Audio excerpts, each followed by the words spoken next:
Hey everybody, it's Matthew Lee with the Tao of Kung Fu in San Francisco, California. Today in the Fight Laboratory, I wanted to talk about an aspect of sparring that I love, and I learned it a really unusual way.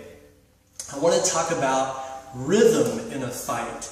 It's one of the most important things that if you really develop an unusual rhythm and a good rhythm, you can really defeat people quickly, whether you're doing tournament sparring, sports, or in a real confrontation where it's ultimately important. We learned the first concept of rhythm from my dad.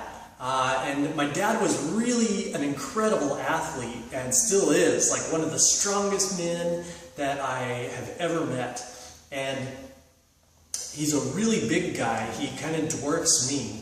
And he can move just unbelievably fast. One of the things he's great at is table tennis. Very incredibly skilled at ping pong. Good enough, he can ask you what you want the finishing score to be.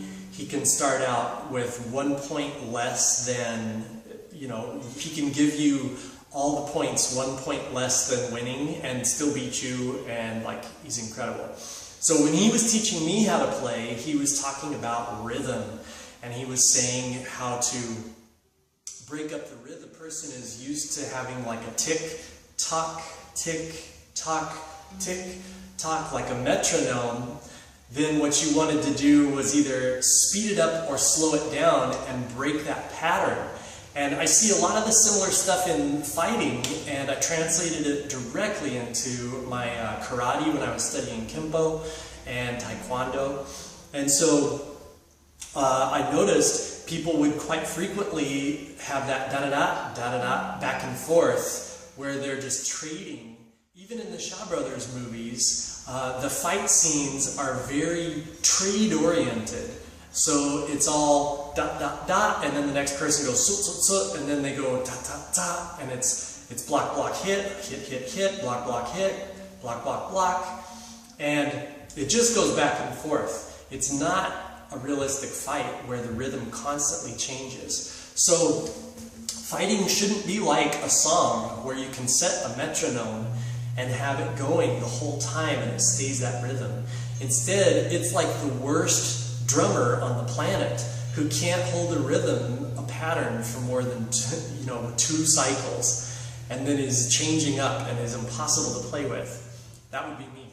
And so you want the same thing when you're in a fight, is to be going slow and then fast, and then fast, and then slow, and always breaking up your rhythm and working the different angles and targets and ranges and stuff like that as well.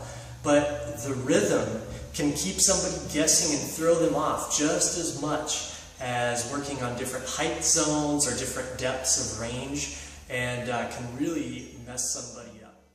That's what some specific styles are even working on totally, like a drunken style or a monkey style, something like that. That's exactly what they're trying to do, is be deceptive and trick you with rhythm, get you set to a certain pattern and then strike in.